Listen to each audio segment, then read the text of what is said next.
الحمدللہ رب العالمین والصلاة والسلام علیکہ یا رسول والصلاة والسلام علی سید الانبیاء والمرسلین اما بعد فاعوذ باللہ من الشیطان الرجیم بسم اللہ الرحمن الرحیم۔ یہاں سے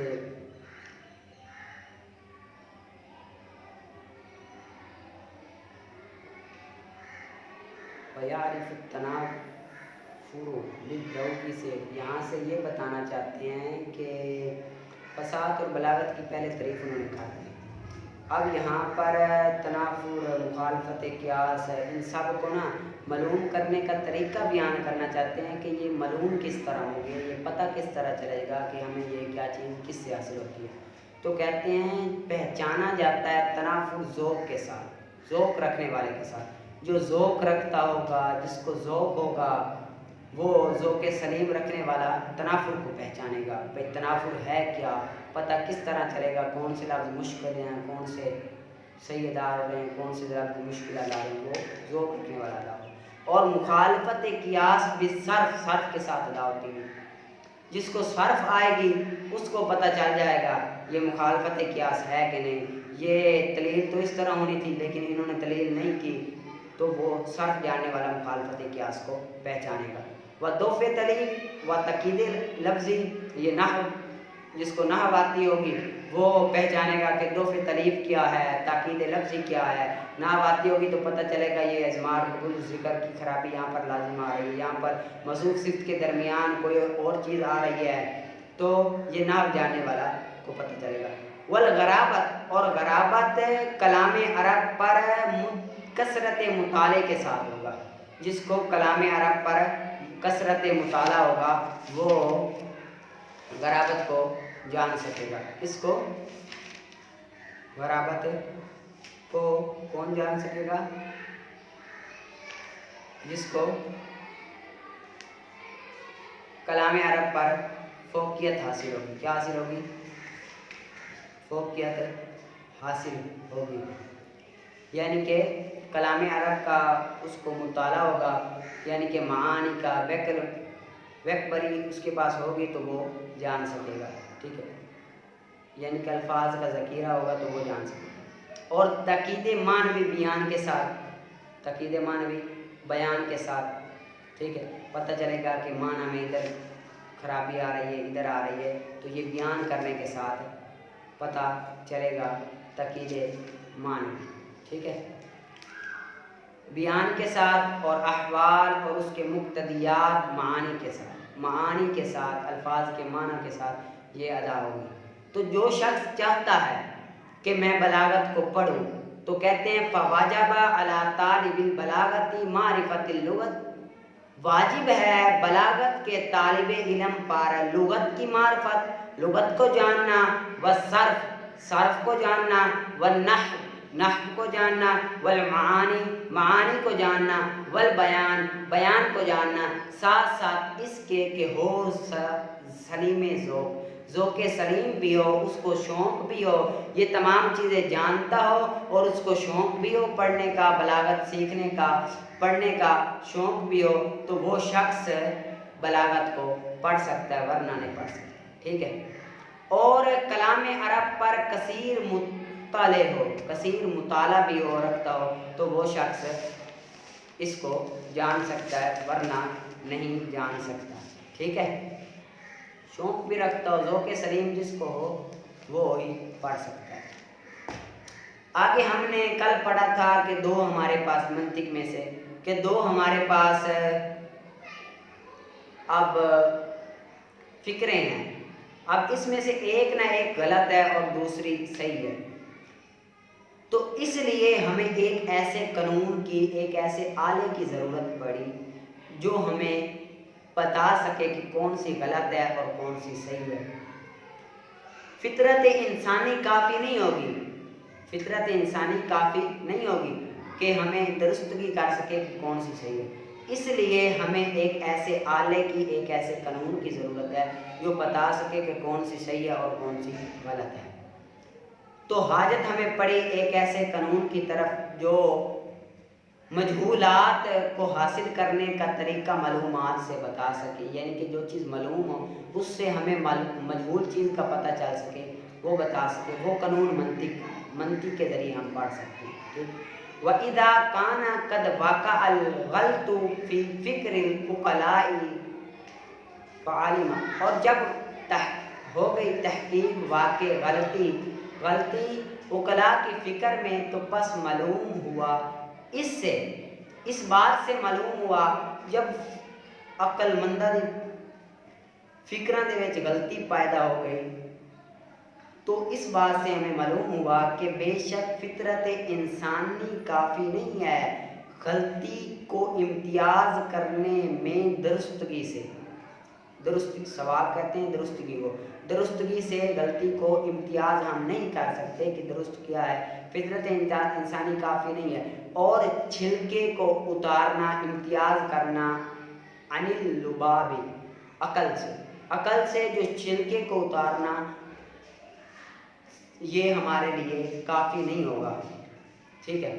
پس آئی حاجت اس امتیاز کرنے میں ایک ایسے قانون کی طرف آسن جو بچا سکے عن الخطاء فی الفکر، خطا فی الفکر سے، ٹھیک ہے، فکر میں غلطی پیدا ہونے سے، یبین بیان کیا گیا ہو فیہ اس میں، ترک اکتساب المجہولات، مجہولات کے حاصل کرنے کے طریقے کو، عن المعلومات، معلومات سے، ایسے ہمیں بیان کی جائے کوئی ایسی چیز جو معلومات سے مجہول چیز کو ہم حاصل کر سکیں، اور یہ قانون وہ منطق اور میزان ہی ہے، یہ قانون کون سا ہے؟ میزان اور منطق ہی ہے جو ہمیں غلطی سے بچا سکتا ہے، ٹھیک ہے۔ آگے ہے قدوری، ٹھیک ہے، قدوری کا ہے جس کسی نے گھر بیچا نا، گھر بیچا تو اب گھر میں بیت الخلا، کمرے، لٹرینہ، تمام چیزیں اس میں شامل ہو جائے گی، ٹھیک ہے، تمام چیزیں اس میں کیا ہوں گی؟ شامل ہوگی، اگرچہ اس نے معین نہ بھی نہیں کیا ہو، ٹھیک ہے، اگرچہ اس نے معین نہ کیا ہو پھر بھی وہ شامل ہوگی۔ کیوں شامل ہوگی؟ کیونکہ جب گھر بیچا جائے نا تو گھر کہتے ہی اس کو ہے جس میں کمرہ ہو، بیت الخلا ہو، ٹھیک ہے، اس وجہ سے وہ شامل ہوگی۔ ومن با دارن ادخلا، اور جس نے بیچا دارن گھر کو، داخل ہوگا بناؤہا، اس کی بنا داخل ہوگی، فی البیع، بیع میں، وَإِن لَمْ يَسُمِّ، اگرچہ نہ اس نے معین کیا، ٹھیک ہے، اگرچہ اس نے نہ معین کیا۔ اور جس کسی نے زمین بیچی کسی نے، تو اس میں کھجور کا درخت یا دوسرا درخت بھی شامل ہوگی، اگرچہ اس نے معین نہ کی ہو، اگرچہ اس میں معین نہیں کی ہو، لیکن جو کھیتی کی زمین ہے وہ داخل نہیں ہوگی، کیونکہ جو درخت ہوتے ہیں وہ زمین کا حصہ ہوتے ہیں، اور جو کھیتی کی زمین ہوتی ہے وہ ایک علیحدہ ہے، زمین کا حصہ نہیں ہے، درخت تو برقرار رہتا ہے، کھیتی جو ہے وہ 6 ماہ کے لیے ہوتی ہے، فصل ہوتی ہے وہ تو کٹ جاتی ہے، اسی وجہ سے وہ زمین کا حصہ نہیں ہے، درخت زمین کا حصہ ہے، درخت کو اگر معین نہ کیا تب بھی وہ بیچ میں شامل ہوگی۔ اور جس نے بیع کی اردن زمین کی، تو داخل ہوگی ما فیہا، اس میں، من النخل کھجور سے، والشجر اور درخت، فی البیع بیع میں، اگرچہ نہ معین کیا، اور نہیں داخل ہوگی زمین میں، اور نہیں داخل ہوگی زرع کھیتی، فی بیع الارض زمین کی کھیتی میں، زمین کی بیع میں زراعت بیع داخل نہیں ہوگی، مگر الا بالتسمیۃ، مگر معین کر دے تو داخل ہو جائے گی، معین کر دے تو داخل ہو جائے گی، ورنہ داخل نہیں ہوگی۔ اور جس نے بیع کی درخت کی، کھجور کے درخت کی یا پھل والے درخت کی، تو بس اس کا جو ثمر ہے نا، ثمر پھل، وہ بائع کے لیے، بیچنے والے کے لیے، یعنی کہ اگر کسی نے درخت بیچا صرف، تو اس پر درخت پر جو پھل لگا ہوگا وہ بیچنے والے کا ہے، ہاں اگر معین کر دے مشتری کے یہ پھل میرا ہے تو پھر اس کا ہوگا، ٹھیک ہے، ورنہ نہیں ہوگا، ورنہ کہا جائے گا بائع کو بھائی تو اپنا پھل اتار لے اور میں درخت مبیہ درخت میں لے لیتا ہوں، درخت مجھے سپورٹ کر دے۔ ٹھیک ہے. ومن با اور جس نے بے کی نخلن کھجور کے درخت کی او شجرن فیہ ثمرۃ یا ایسے درخت کی جس میں پھل ہو بس اس کا پھل للبائی بائے کے لیے ہوگا مگر یہ کہ اس نے شرط لگائی ہو مبتاعین کے اس کے بیچنے کی. اس نے شرط لگائی ہو مگر یہ کہ اس نے شرط لگائی ہو اس کے خریدار کی مگر اس نے شرط لگائی ہو مبتاعی خریدنے کی اس کے خریدنے کی یعنی کہ یہ بھی بیچ میں شامل ہوگا. ویقال اور کہا جائے گا للبائی بائے کے لیے اقطعھا اس کو کاٹ لے پھل کو کاٹ لے بیچنے والے کو کہا جائے پھل کو کاٹ دے. وسلم اور سپرد کر دے مبیہ کو اور سپرد کر دے مبیہ کو اس کے مالک کے ہاں سپرد کر دے. ٹھیک ہے آگے آپ نکال کر آنا اور انشاءاللہ پڑھیں گے زندگی. آگے ہے نور الازا اصول الشاشی. آگے اصول الشاشی. وبعد فإن اصول الفقہ اربعۃ پس بے شک اربعۃ اور بہر الحمد و صلات کے بعد پس بے شک اصول فقہ 4 ہیں. اصول فقہ کتنے ہیں؟ 4 ہیں. کتاب اللہ تعالی و سنت رسول و اجماع امت والقیاس اور قیاس. کتنے ہیں؟ 4 ہیں. کتنے ہیں؟ 4 ہیں. ٹھیک ہے. اب ان کا آپ وجہ اثر پڑھ لیں. اصول فقہ اصول فقہ کی وجہ اثر کہ کوئی بھی حکم شرعی ہو جس سے دلیل کو ثابت کیا جائے کوئی بھی حکم شرعی جس سے دلیل کو ثابت کیا جائے یا تو وہ وحی ہوگا یا وحی نہیں ہوگا یا تو وہ وحی ہوگا یا وحی نہیں ہوگا یا تو وہ وحی ہوگا یا وحی نہیں ہوگا. اگر وحی ہوگا تو 2 حال سے خالی نہیں ہوگا کہ مطلوب ہوگا کہ نہیں مطلوب ہوگا. مطلوب کہتے ہیں جو پڑھا جانے والا. مطلوب کسے کہتے ہیں؟ پڑھا جانے والا. کہ مطلوب ہوگا یا نہیں مطلوب ہوگا. اگر مطلوب ہوگا تو وہ کتاب اللہ ہے. اگر مطلوب نہیں ہوگا تو وہ حدیث رسول ہے. اگر مطلوب نہیں ہے تو وہ حدیث رسول ہے. اور اگر وحی نہیں ہے اگر وحی نہیں ہے تو پھر 2 حال سے خالی نہیں ہوگا. یا تو اس میں اجتہاد ہوگا یا نہیں ہوگا. اگر اجتہاد ہوگا تو پھر 2 حال سے خالی نہیں ہوگا. اگر اجتہاد ہوگا تو پھر 2 حال سے خالی نہیں ہوگا.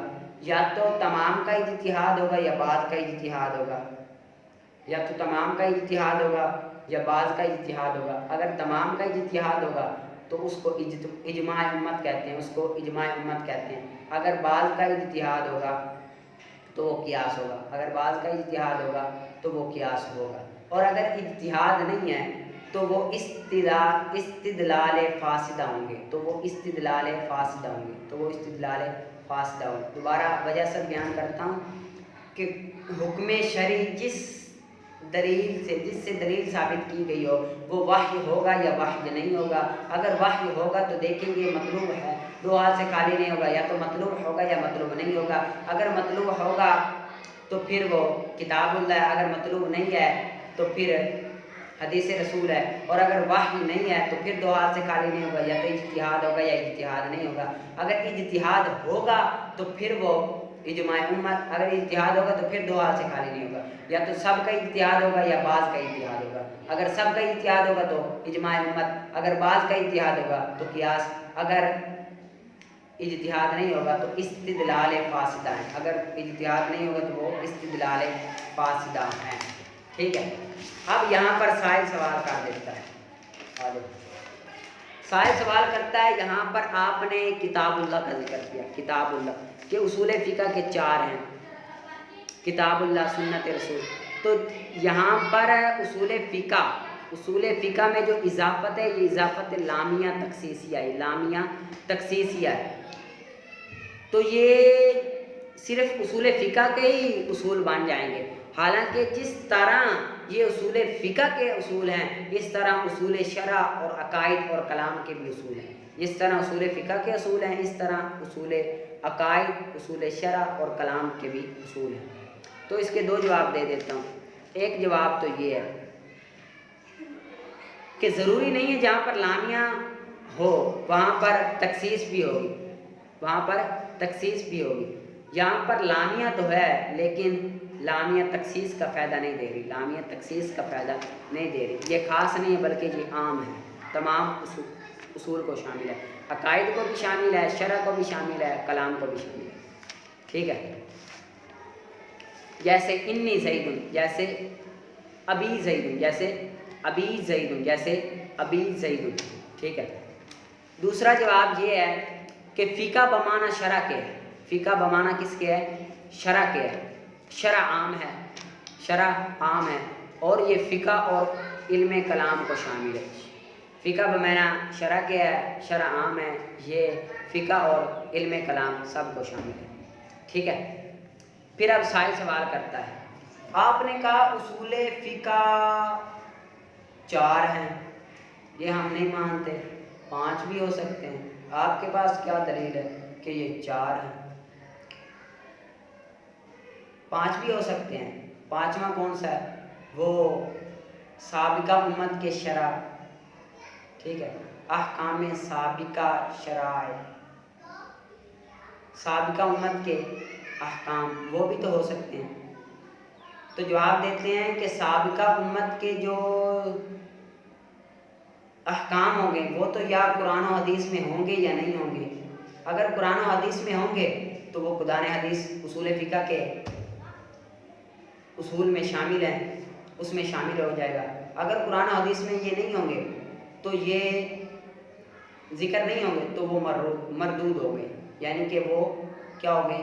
مردود ہو گئے ہوں گے، یعنی کہ ان کا عمل ختم ہو گیا ہوگا، ساقط ہو گئے ہوں گے، ٹھیک ہے۔ پھر سوال کرتا ہے، ہم پھر بھی نہیں مانتے کہ اصول فقہ 4 ہے بلکہ اصول فقہ 5 ہے۔ ایک احکام تعامل الناس، یعنی کہ لوگوں کا غور و فکر کرنا، یہ بھی تو اصول فقہ میں شامل ہے، 5 ہوں گے۔ تو جواب دیتے ہیں کہ جو تعامل الناس کا مطلب ہے کہ امت کے علماء کا کسی مسئلے پر متفق ہونا، یہی مطلب ہے علماء کا کسی مسئلے پر متفق ہونا، اور اس کا دوسرا نام اجماع ہے تو یہ اس میں شامل ہوں گے، ٹھیک ہے۔ پھر سوال کرتا ہے 4 نہیں ہے 5 ہے، صحابی رسول کے قول بھی تو اجماع امت اصول فقہ میں شامل ہے۔ تو جواب دیتے ہیں کہ صحابی قول صحابی دیکھیں گے کہ وہ قیاس کے مطابق ہے کہ نہیں، اگر قیاس کے مطابق ہے تو وہ تو قیاس ہو جائے گا، اگر قیاس کے مطابق نہیں ہے تو وہ حدیث پاک ہوگا، کیونکہ ہمیں یقین ہے کہ صحابی رسول کا ہر قول و فعل ضرور رسول صلی اللہ علیہ وسلم سے ہی سنا ہوگا، صحابی رسول کا ہر قول و فعل ضرور رسول صلی اللہ علیہ وسلم سے ہی سنا ہوا ہوگا، ٹھیک ہے۔ آگے فلا بد، بس ضروری ہے بحث سے، فی کل واحد، ہر ایک میں بحث کرنے سے، فی ہذہ الاقسام، ان اقسام سے، لیعلم، تاکہ جانے، اس کے ساتھ طریق کی تخریج الاحکام، احکام کو نکالنے کے طریقے، ہمارے لیے ضروری ہے اس بحث میں ہر ایک کے لیے ان اقسام سے، تاکہ ہمیں معلوم ہو جائے احکام کو نکالنے کا طریقہ۔ یہ تمام ہمیں کتاب اللہ، سنت رسول، اجماع امت، قیاس کو ہم جب پتہ چل جائے، ان میں سے ہر ایک کا پتہ چل جائے تو ہم احکام کو نکال سکتے ہیں، احکام کو وارد کر سکتے ہیں۔ جو کچھ سنا پڑھا رب تعالیٰ سے دعا ہے اس پر عمل کرنے اور آگے پہنچانے کی توفیق مرحمت فرمائے، آمین۔ وما علیہ الا البلاغ المبین، صلی اللہ علیہ وسلم۔